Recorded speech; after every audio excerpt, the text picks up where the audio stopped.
Okay, let's dive into this. Have you ever found yourself just endlessly scrolling the internet, looking for something that actually, makes you stop and think about the big picture? Well, welcome to today's Explainer.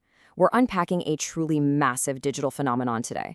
We're looking at a web column called Life Chanyan, written by someone known as Shu Feng. And the whole hook here? It's exploring the origins of the universe and the mysteries of life, but it's doing it from this incredibly fascinating perspective that perfectly blends science with deep philosophy. It's not bothering with the small stuff, it is going straight for the biggest, most profound questions humanity has ever asked. Look at that number. Over 100 million hits. 100,174,381 to be exact. And we aren't talking about a viral dance trend or some pop culture gossip page here. No way. This is a massive collection of 4,318 written articles. The author basically kicks the whole thing off with a challenge to the reader, kind of asking, in the vastness of space cyber, shouldn't you focus your interest on something that's captivated tens of millions of minds? It instantly hooks you, right? Like, why are so many people drawn to these specific texts? What on earth is this column promising to reveal to us?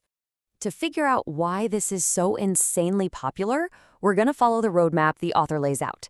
So first, we'll look at the origins of space and universe, then move into the composition and purpose of life, step into reincarnation and multidimensional space, bring it all back down to humanity's crisis and future, and finally wrap up with a pretty wild choice, seeking truth or money. All right, let's jump right into Section 1, Origins of Space and Universe, the macro view. So we're starting at the absolute macro level here. The source suggests that before we can even begin to figure out who we are, we've got to understand the massive canvas we're living on. The very first questions the author throws at us are just monumental. How did the universe come into being, and how enormous is it?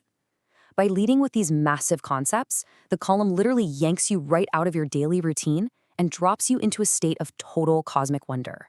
We're not dealing with mundane day-to-day problems here. The text is promising clear, detailed answers about the actual physical boundaries and the absolute genesis of our entire reality. And this brilliantly illustrates the column's fusion of physics and existential curiosity. It transitions so seamlessly from the sheer size of the universe to the very fabric of reality itself, asking, what are time and space? But, it doesn't just stop at theoretical physics. It goes right there and asks if other lives populate the planets orbiting other stars. The author is casting a huge net here, really tapping into that innate, deeply human desire to know, are we alone in this staggering cosmic expanse? Moving right along to Section 2, Composition and Purpose of Life, the micro view. Okay, so once the text establishes this sheer, almost unfathomable scale of the universe, it sharply pivots inward. We're zooming all the way in from the cold expanse of space right down to biology and philosophy. The text asks, what is the composition of life? Which is a very scientific, biological question. But then it immediately pairs it with, what is the purpose of human life? And this is really where that integration of science and philosophy absolutely shines. The author is making the case that understanding what we are physically made of is inextricably tied to understanding why we are actually here. The column just keeps blurring these lines between empirical history and spiritual connectivity. It asks where humanity originated, which is fair enough, but then it throws in this deeply philosophical concept. What are predestined relationships? It's injecting a really cool layer of Eastern philosophy right into the middle of a biological inquiry. Like, are the people we meet every day just random collisions of atoms in this giant universe? Or is there some sort of cosmic, predestined fabric tying human relationships together? And get this, the author claims those 4,318 articles hold the exact answers. Now for Act 3, Section 3, Reincarnation and Multidimensional Space, the Metaphysical Realm. Now, what's really interesting here is how the text transitions from things we can physically observe, like stars, planets, and biology, into highly structured theoretical metaphysics.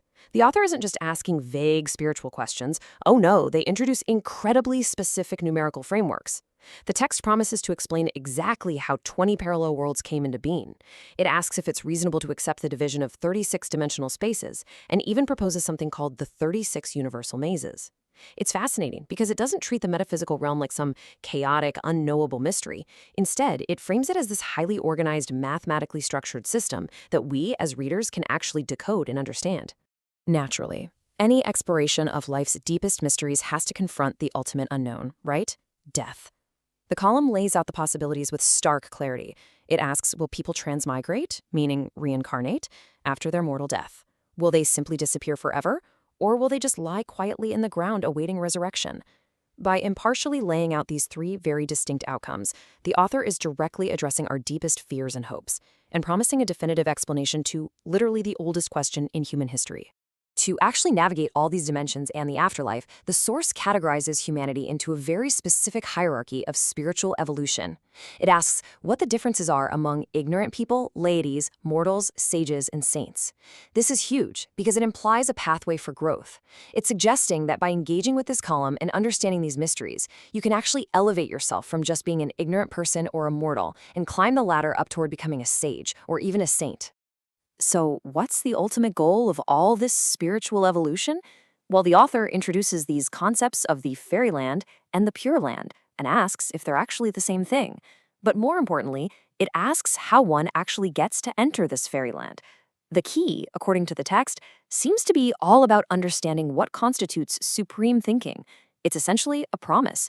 Elevate your mind through the answers in this column, and you'll unlock access to these higher realms of existence. Which brings us to Section 4, Humanity's Crises and Future, the grounding reality. Now, if you're thinking this is all just floating in the clouds, it's not. The text suddenly gets very urgent and very grounded. The questions shift to the collective. What are the greatest crises that now face humanity, and how will we survive these great upcoming changes? It grounds the entire philosophical journey we just took. The author is basically flashing a giant warning sign, signaling that understanding the universe, parallel worlds, and supreme thinking isn't just some fun intellectual exercise. It is a mandatory survival tool for the looming, very tangible changes facing our world right now. Finally, Section 5, Seeking Truth or Money? The ultimate ultimatum. So, the crucial point is, after laying out all these literal, universe-shattering mysteries, the author leaves us with this incredible, stark juxtaposition. On one hand, you have this rare opportunity to explore the ultimate truths of the cosmos, figure out those 36 dimensions, prep for global crises, and seek out the fairyland. But on the other hand, you have the completely mundane, everyday reality of just ignoring all of that so you can go to work, pay the bills, and earn money. The author actually ends this entire introduction with this exact, wonderfully cheeky quote. Here are clear and detailed answers and interpretations to all these questions. Read them if you have the time and inclination. If not, just forget them, because it must be more important for you to just earn money. I mean, wow. It is such a sharp psychological hook. It totally dares you to reflect on your own priorities. Are you really too busy chasing a paycheck to understand the origins of the entire universe? It leaves us with this super provocative final thought. In the grand, sweeping scale of 20 parallel worlds and 36 dimensions, is making money really what you want to spend your mortal life doing? That is a question only you can answer. Thanks so much for joining me on this explainer, and hey, keep questioning the universe.